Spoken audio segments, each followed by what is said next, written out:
Isa sa mga most wanted person sa Laguna, arestado ang sospek sangkot sa tangkang pagpatay at carnapping. Nagpabalik si Bien Manalo.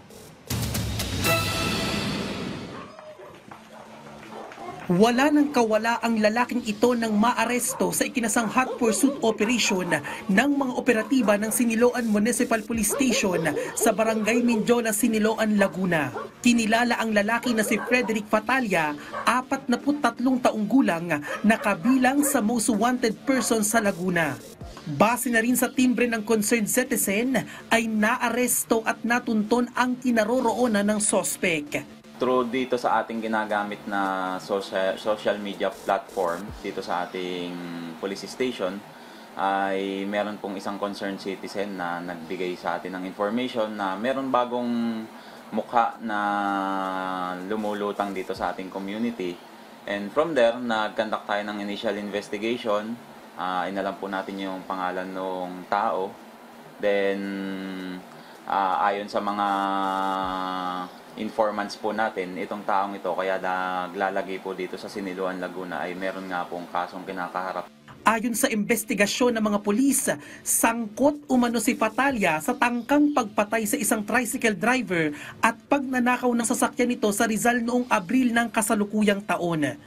Nasaksak umano ng sospek sa kamay at sa dibdib ang biktima. Motibo umano nito sa krimen ang matinding pangangailangan. Itong sospek ay nawalan ng trabaho. So yun po yung motibo niya is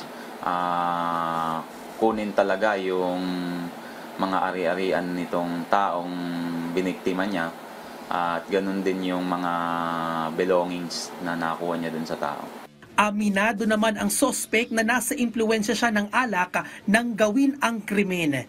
Pero wala daw siyang intensyon na patayin ang biktima. Hindi ko naman kinaknap yung mata ko niya at isinoli ko din Pinalam ko kung saan ko iniwan. Kung may glaso parang nag-agawan kami sa kutsilyo Pasensya na ho. Yun lang ang gusto kong sabihin. Nagpaalala naman ang pulisya sa publiko, lalo't higit ngayong papalapit na holiday season para hindi mabiktima ng mga kawatan. Mag-iingat po sa lahat ng oras, lalo po darating na ang mga holiday seasons.